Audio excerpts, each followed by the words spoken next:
Nous entrons dans la rubrique économie avec Clément Tchadé qui va nous proposer l'impact des voyages sur, je dois dire, le développement du tourisme. Voici son entretien avec une spécialiste.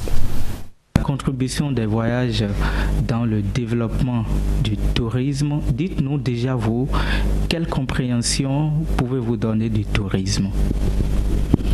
Alors, le tourisme, de façon simple, est une migration. C'est le fait de se déplacer d'un point A vers un point B en passant une nuit. Parce que si on se déplace sans passer une nuit, c'est tout comme si on est en train de faire une excursion. Donc, le tourisme, c'est de se déplacer d'un endroit vers un autre endroit pour une découverte. À quel moment les activités des agences de voyage interviennent dans le développement du secteur touristique? Selon mon appréhension, l'agence de voyage est capitale. C'est fondamental, c'est l'agence qui vous choisit votre destination, qui vous aide à trouver la bonne compagnie ou le bon vol. Donc l'agence est au centre, c'est le point focal pour le passager de mieux savoir où est-ce qu'il va, comment il veut y aller et quand est-ce qu'il pourra y être.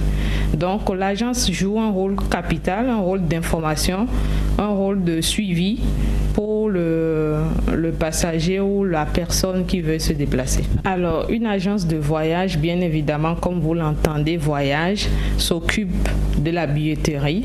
Si je parle de billetterie, c'est-à-dire la vente des billets d'avion, la vente des tickets de train, la vente des billets de navire ou de bateau, si le passager veut se déplacer en bateau.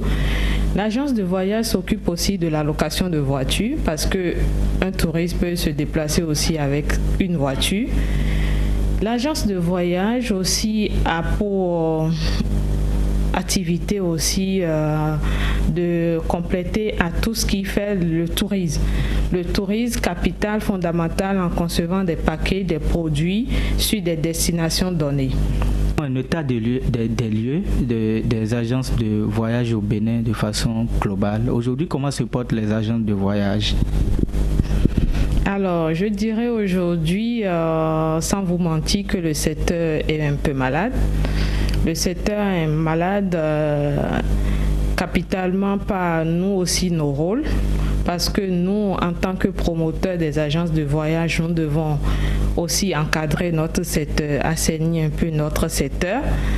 Et le secteur va mal parce que beaucoup d'agences de voyage sont dans des impayés et qui n'arrivent plus à couvrir leurs charges et tout. Donc, ils ont des difficultés.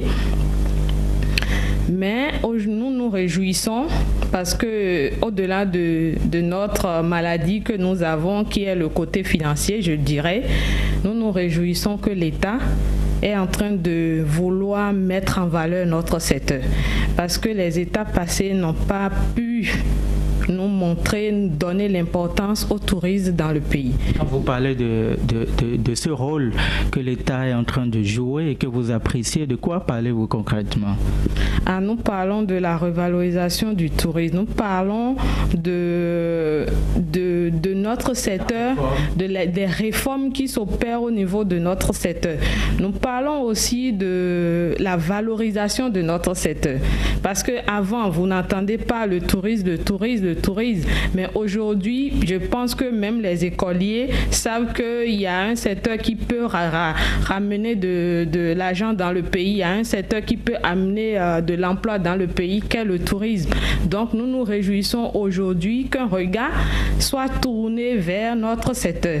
Et nous pensons qu'avec tout ce que nous entendons et tout ce que nous écoutons au niveau de l'État, nous pensons que ce secteur puisse vraiment être développé et ce sera notre fierté. Moi, je pense que nous, les promoteurs des agences de voyage, devaient être les bébés et les joyaux dont l'État devait mieux si je prends mon cas, IFER Voyage aujourd'hui compte au moins 60 employés. Celui qui se met dans ce secteur-là devait être le principal promoteur à chouchouter, à plus encourager. Et aujourd'hui, avec tout ce que l'État fait, toutes les réformes qui veut s'opérer dans ce secteur, nous attendons de voir tous les apports et nous sommes vraiment heureux et contents d'y participer nous aussi. Vous venez, madame, d'énumérer quelques difficultés. Quelles sont aujourd'hui vos attentes pour que cette difficulté-là soit résolue? Quelles sont vos attentes vis-à-vis de l'État en quelques lignes? Alors, parlant même des difficultés, je dirais qu'il faut que notre destination soit accessible. Il faut que notre destination soit une destination pratiquement moins chère, parce que la destination Bénin est chère. Il faut que l'État puisse revoir les taxes au niveau des compagnies aériennes pour que le billet d'avion pour venir au Bénin soit quand même accessible à toute une famille. Il faut aussi que l'État revalorise les sites, les voies d'accès pour aller vers les sites. Il faut que l'État, je sais que tout ça est contenu dans le programme d'action du gouvernement et nous prions Dieu pour qu'il puisse les aider à trouver les financements qu'il faut pour revaloriser tous les sites. Il faut aussi que l'État puisse assainir ce secteur. Il faut que n'importe qui peuvent plus se lever et s'improviser opérateur touristique ou n'importe qui peut se lever pour s'improviser agence de voyage. Il faut que l'État puisse donner des critères fermes pour pouvoir travailler dans ce secteur et qui veut travailler dans ce secteur doit investir dans ce secteur. On ne vous entend pas parler beaucoup, c'est la réforme qui concerne l'octroi ou la facilitation qui est accordée désormais à l'obtention des visas, facilité pour tous ceux qui choisissent de venir au Bénin. Comment vous appréciez cette réforme?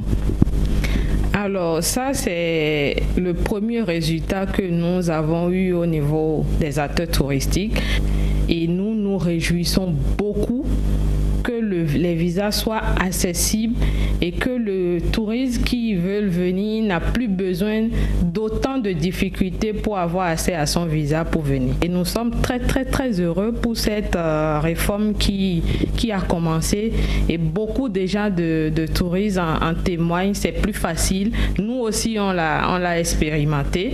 On a expérimenté avec quelques clients, c'est facile, c'est rapide et le client est satisfait. IFER Voyage aujourd'hui doit développer encore plus le tourisme. Nous avons vraiment envie de développer surtout notre capitale, Porto Novo.